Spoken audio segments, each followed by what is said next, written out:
ikaze none bakunzi bacu ubu twinjiye imbere ku rugamba ku butaka bwa Kongo muri update z'ibikorwa bitandukanye biri guza AFC-M23 na Coalition ya FARDC. Urugamba ku butaka bwa Kongo rwongeye gufatira ku rwego rwa nyuma kugeza ubu igisirikare cya Etat Major sa AFC-M23 cyamaze gutangiza ibitero bigari byo gucakira Uvira. Kugeza ubu Jenerali Makengo wa AFC-M23 yamaze gushyiraho urwego ruhoraho rw'abasirikare rutura bagomba gucakira Uvira, gusenya ibikorwa byose bya FARDC ndetse no kwirukana abarundi n'abacancuro muri aka gace kuko bigize influence ikomeye cyane mu gukaza ibitero bikomeye byongeye kuzangiriza abaturage bose batuye mu bice bigenzurwa na AFC-M23 no guteza akaga gakomeye mu bice byose bigenzurwa na AFC-M23. Operasiyo ya mbere yongeye gusiga isenyeweho ibirindo bikomeye bya Coalition ya FARDC byasenwe mu gitondo cyo kuri tariki ya mbere z'ukwezi kwa 11. Ingamba nshya kandi zikomeye zongeye kugarukanwa imbere ku rugamba n'abakomando bose ba AFC-M23. Hagati aho igisirikare cya FARDC abarundi ndetse n'abacancuro nabo bongeye kurya karungu ku buryo bukomeye. Diploma zikomeye z'abasirikare benshi n'ibikoresho byongeye korizwa imbere ku rugamba kugeza ubu muri Sud Kivu. Ibice byose bigenzurwa na FARDC byongeye kongerwamo abasirikare ndetse no kugotagota imipaka y'ibi bice kugira ngo bitinjirwamo na AFC-M23 biri kujyanirana n'ibitero bikomeye by'indege za FARDC ziri kwibasira ibice bitandukanye bigenzurwa na AFC-M23. Tugiye kwinjira neza muri update n'ibikorwa byose bikomeye by'amakuru dutoza muri raporo za gisirikare zamaze gusorwa na AFC-M23 biri gutangazwa na Kinshasa ndetse kugeza ubu n'imboni zacu ziri mu bice byose bitandukanye bigenzurwa na AFC-M23. Ibi byose turaje tubivuge. Hagati aho leta nshya n'igikenewe n'ubuyobozi bwa AFC-M23 cyangwa se federalism kugenga ku bice bigenzurwa na AFC-M23. Ibi byose byongeye kugaragara mu ngingo nshya y'ibikorwa byose bya M23 by'ibyo basaba Kinshasa birimo guhagarika intambara igitaraganya no guhagarika ibitero bikomeye biri kwibasira AFC-M23. Bitaba byo kugeza ubu inzira y'intambara ari insinzwe ikomeye cyane izaganisha Kinshasa mu kurimburwa bikomeye na AFC-M23. Ibi byose none byongeye kugaragara mu itangazamakuru bigaragaza inyigo y'uburyo kibyifasha mu bice bigenzurwa na AFC-M23 haherewe mu iterambere n'umuvuduko udasanzwe w'ibikorwa bishya byo kubaka amahoro n'iterambere ry'ibikorwa bitandukanye mu bice byose bigenzurwa na M23. N'isuzuma ryakorewe Goma, Bukavu n'ibigikomeye cyane igenzurwa na AFC-M23. Ibikorwa n'impinduka zikomeye zagaragaye muri aka gace ngo nziza ku mibereho myiza abaturage batuye muri aka gace. Ibi byose byongeye kugaragaza intsinzi y'ibikorwa byose bya AFC-M23. Kugeza ubu turongera kwinjira mu itsindwa ry'ubutegetsi bwa Kinshasa mu buryo bwahondaguwe bugaragurwa bikomeye na AFC-M23 guturuka imbere ku rugamba kugeza mu bikorwa bitandukanye bya diplomasi. Ibi byose nibiko mu nkuru zikomeye zicukumbuye akantu ku kandi ibikorwa byose biri guza M23 na FARDC. Hagati aho ese koko Kayumba Nyamwasa bafungiye i Bujumbura nyuma yuko ashinjijwe ubugambanyi n'ibikorwa byose byo kudashyira mu bikorwa imigambi ya General Neva yo gutegura ibitero bikomeye byo kwataka u Rwanda ndetse no kuzegereza AFC-M23. Kugeza ubu byongeye kwemezwa ko Kayumba Nyamwasa wari warahawe misiyo rutura wo gutegura abarwanyi ba P5 bagizwe na FDL, FRN ndetse kugeza ubu imbonerakure z'u Burundi n'abawazanindo n'abasirikare ba FARDC kudasanzwe wategurirwa mu kibira ugamije gutegura ibitero bikomeye ku butaka bw'u Rwanda kurwanya nikiswe RDF ndetse na AFC-M23 nk'uko Burundi na Kongo bivuga ko M23 yifatanya n'u Rwanda n'ibindi byinshi. Ibi byose kugeza ubu byongeye gutuma atabwa muri yombi i Bujumbura rwagati ashinjwa kunyereza ingingo y'imari yari igenewe ibikorwa byose byo gutegura imigambi rutura yo kwataka u Rwanda. Turaje tunonosura akantu kandi by'ibikorwa byose bikomeye by'izamba rya diplomasi hagati y'u Rwanda, Kongo n'u Burundi naho bihagaze ndetse n'amakuru y'imitsi yitabwa muri yombi rya Kayumba Nyamwasa. Kugeza ubu byongeye kwemezwa ko afungiwe Bujumbura. Ibi byose ni uko mu nkuru zikomeye zicukumbene ku mutekano, politiki na diplomasi. Ikaze inshuti z'akadasohoka turenge turabatumiye muze twongere tubane wiko kuba natwe mukanda like subscribe hasi gato kuri buto y'umutuku mukore no kunzogera ubundi mujye mukomeza kubona natwe 5 kuri 5 muri izi nkuru zikomeye. Tubahaye ikaze. Ibyihutirwa cyane duhereye imbere ku rugamba muri operation ibikorwa byose bya AFCM 23 yakaniye igomba gucakira Uvira byihutiweho igatabara abaturage bate muri aka gace bamaze iminsi baborozwa bikomeye n'ibikorwa by'ubugizi bwa nabi by'ihuriro rya Kinshasa bice muri Wazalendo FDLR ndetse kugeza ubu n'abacancuro bibasire bikomeye aba baturage abenshi biswe ibyitso bya AFCM 23 ngo bishingiye ko bavuga n'Ikinyarwanda ndetse kugeza nabwo bw'abatutsi kugeza witwa ko barwanirwa na AFCM 23. Ibi byose kugeza ubu ngo bigiye guhagarikwa na AFCM 23. Amakuru y'ingenzi aturuka indani muri etat major sa AFCM 23 nuko ibitero bya mbere bikomeye byo kubohoza kagace byongeye kuzengereza kwa resource FARDC ngo bitero bikomeye byazimitse kuri uyu munsi ngo tariki ya mbere z'ukwezi gushya. Ibi byose ni inkuru y'insinzi kugeza ubu y'abaturage bari kubyinira ku rukoma bashigikiye ibikorwa byose bya AFCM 23 bongeye kumva inumeko yo gutabarwa na AFCM 23 kugeza ubu. Byongeye kwemezwa ko etat major sa AFCM 23 yamaze gushyiraho urwego rw'itsinda rigari ry'abasirikare bagomba gucakira Uvira bigatangirizwa mu gusanya ibikorwa byose bya FARDC birimo bikobwe intwaro bw'ingabo za Kinshasa gutatanya koalisiyo by'umwihariko kwirukana abarundi n'abacancuro bakava ku butaka bwa Kongo kuko ari bo nyirabayazana yo gutangiza ibitero bikomeye bizengereza bikomeye cyane AFCM 23 kugeza ubu. Byongeye kwemezwa ko nanone FARDC yongeye kurya karungu ku buryo bukomeye ishaka kurinda ibice byose bitandukanye bya Sud Kivu no gutsinda bikomeye cyane AFCM 23 kugeza ubu yongeye gukora reinforcement mu bice byose bitandukanye bya Sud Kivu gukaza ibikorwa bitandukanye bya territoire ya Uvira yongeye guhabwa n'igice gishya kigomba kurindwa n'abarundi kuko kugeza ubu Uvira ari akayungirizo gakomeye ku Burundi gucakirwa na AFCM 23 by'abari byago bikomeye ku Burundi bufitanye inzigo ikomeye na AFCM 23 bishingiye mu bitendo bikomeye bahuriyemo ku butaka bwa Kongo na n'ubu bagihanganiyemo hagati aho. Kugeza ubu mu bitangazamakuru hongeye kugarukwa ku nyigo ibyo cy'ibyifashe mu bice bigenzurwa na AFCM 23 n'isuzuma ryakozwe na bimwe mu bitangazamakuru bishingira ndetse bigakora inkuru zicukumbuye ku mutekano by'umwihariko byibanda mu karere k'Iburasirazuba bwa Afurika.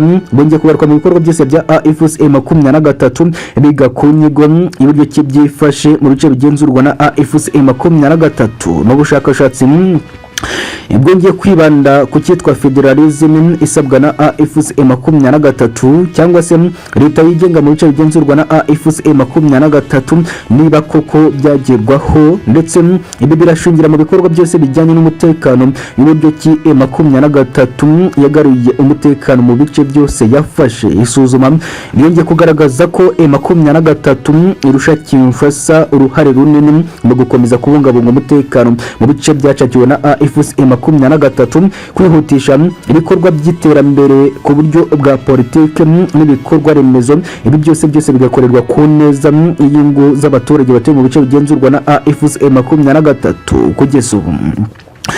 Inyandiko zasoni bitangazamakuru zongeye kugaragaza ko M23 idateze kuva mu bice yigaruriye bishingiye mu bikorwa bitandukanye birimo remezo bikorwa na AFCM 23, imvugo z'abanyepolitike ba AFCM 23 no kunaniza Kinshasa kwa hato na hato mu bikorwa bitandukanye by'ibiganiro byabashije guhuza M23 ndetse n'ubutegetsi bwose bwa Kinshasa. Kugeza ubu Binguru none ngiye kugaragazwa gukomeye ubutsindwa kwa Kinshasa kuko M23 yabarushije kubaka ibikorwa bitandukanye bishingiye ku mutekano mu bice bigenzurwa na AFCM 23 n'igenzurwa ryakorewe Igoma na Bukavu n'imirwa mukuru iri mu bice bigenzurwa na AFCM 23 hagati aho.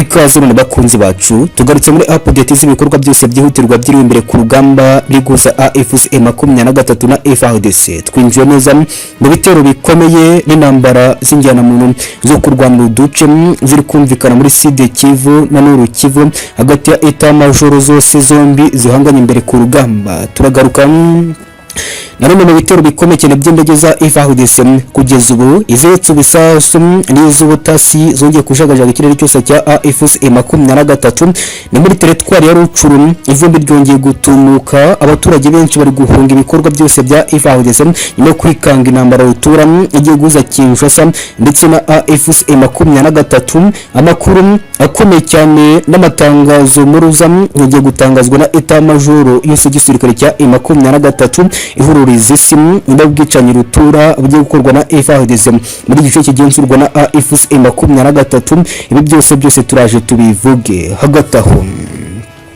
harongera guturuka amakuru akomeye imbere ku rugamba hafi y'ikibuga cy'indege cya Kavumu yongeye kubera kuri operation rutura zikomeye zerutse gukorwa na AFC M23 nyuma yuko yakomeje kwibasirwa bikomeye n'ibitero bikomeye cyane FARDC yagabye muri iki gice mu gushaka kugamburuza bikomeye no gucakira agace ka AFC M23. Ishyano rikomeye ryongeye kubwira abarundi abacancuro na kwarisosa FARDC barirarije ikomeye cyane mu bitero bikomeye byagabwe kuri AFC M23. Imyitwarire ya AFC M23 yongeye gutoteza Kinshasa bitewe n'udushya dukomeye no gutungurwa n'ibikorwa byose by'uruki M23 yamaze kuba kubwirinzi rutura no kwihagara ku buryo bukomeye mu gusensabiliza no gusubiza ibitoro byose bya FARDC. Ibi byose turaje tubyinjiremo gatanku kandi muri update z'ibikorwa byose byiri imbere ku rugamba mu bikorwa byose riguza M23 na FARDC. Hagati aho turunga tugaruke mu makuru akomeye cyane akomeje kuvuga Igoma n'umurwa mukuru ugenzurwa na AFC M23. Ikikango cyinshi muri Etat Major sa AFC M23 bivugwa ko kugeza ubu abayobozi ba AFC M23 bakomeje kugirwa ubashanja n'ubutegetsi bwa Kinshasa bire kuri Colonel Nanga umuyobozi w'ibikorwa AFC M23 Bertrand Bisimwa n'abandi bayobozi bakomeye mu gisirikare cya AFC M23. Ibi birashingira kubwicanyi rutura n'inase za Kinshasa zirimo n'abacancuro rutura bahawe imisoro rutura kwivugana kugeza abayobozi bose ba AFC M23. Kugeza turagaruka mu makuru y'igihuha yakomeje gukwirakwizwa mu bitangazamakuru byongeye kubika Colonel Nanga n'umuyobozi w'ibikorwa AFC M23 bivuga ko yivuganwe n'igisirikare cyose cya FARDC. Akantu kandi turinjira neza amakuru ngenzi atangazwa na AFC M23 ku kijyanye n'umutekano mu bice bigenzurwa na M23 by'umwihariko nka Goma n'umurwa mukuru wa Kivu y'Amajyaruguru n'ibindi bikorwa byinshi bitandukanye bya FARDC mu kumunga bikomeye cyane AFC M23. uburyo ki imigambi yose ipanzwe yo kwica ubuyobozi bwa AFC M23. Ibi byose turabigarukaho. Hagati aho imbere ku rugamba muri teritwari ya Warikare abacancuro bakomeje kugunga igikuta gikomeye cya AFC M23 kwisanga muri ambush rutura kandi karahabutaka zongeye kubazengereza ku buryo bukomeye. Kugeza ubu arugiye kumvikana ifatwa ry'abandi bacancuro bashabacakiwe na AFC M23. Ibikoresho byinshi byapakiwe amakamyo nyuma gucakirwa na AFC M23 bikerekezwa muri teritwari ya Masisi. Ibi byose birongera gushura update z'ibikorwa byose bya M23 no kunanirwa gukomeye ko bacancuro bongeye gutenguha Kinshasa yari giteze ko bazasubiza na AFC M23. Ibi byose ni uko muri update z'amakuru tugiye kwinjira makanku kandi ndetse n'ibindi byose byiriwe ni ku mutekano politiki na diplomasi.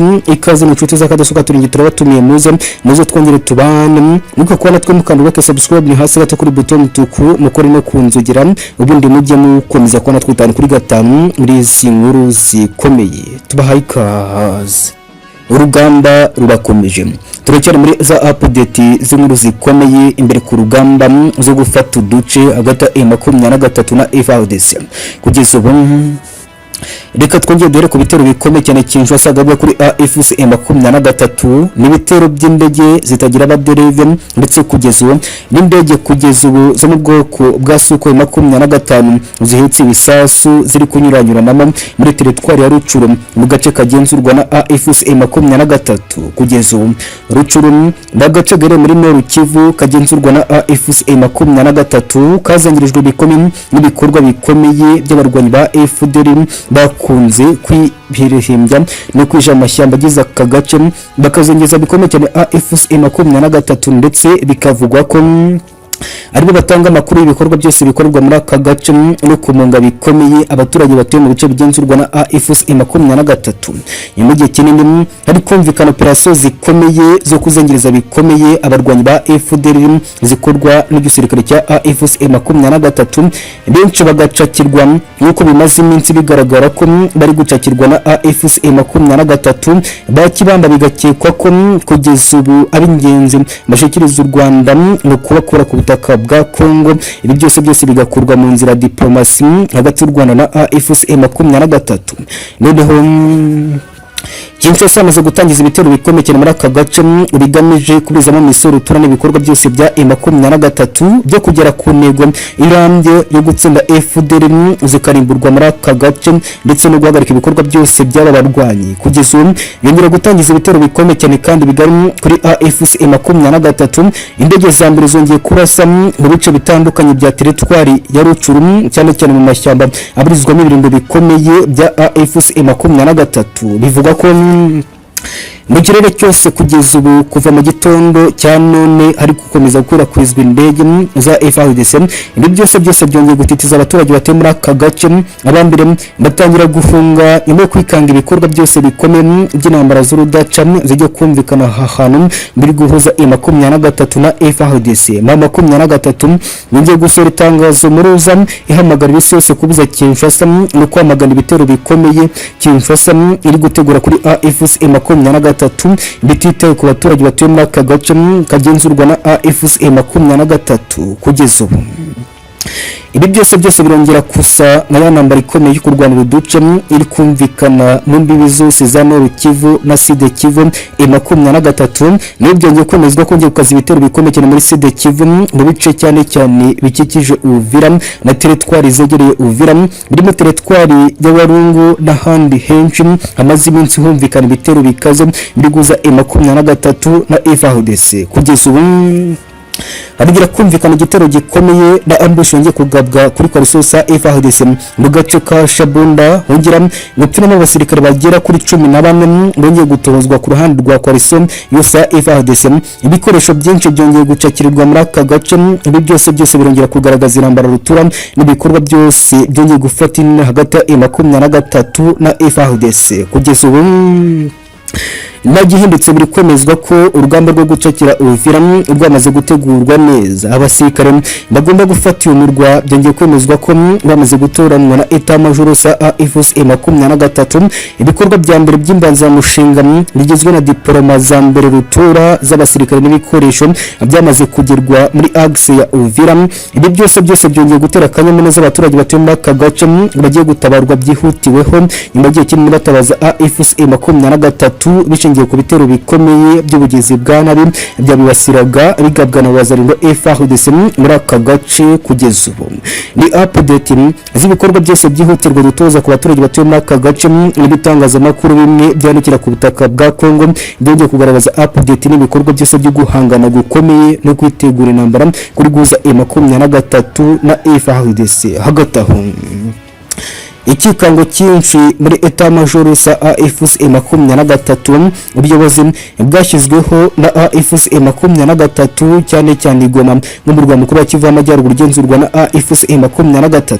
Ubu tuvugana ibyo ngiye kwemezwa ko Kinshasa yamaze gushyiraho abicanyi bashya muri Etat Major sa FARDC bagomba kwifatanya n'abacancu no gutangira guhiga bikwari abayobozi bose ba AFC M23. Ibi bigakorwa n'inzira inzira nziza yo kwikiza umutwe wa AFC/M23 no kuwuca intege bihereye mu bayobozi leta majoro sa AFC/M23 muri bya bikorwa bikomeye byo gushaka gusubiza inyuma AFC/M23 no kuyitsinda bice mu bikorwa byose by'intambara Kinshasa ishaka kuri AFC/M23.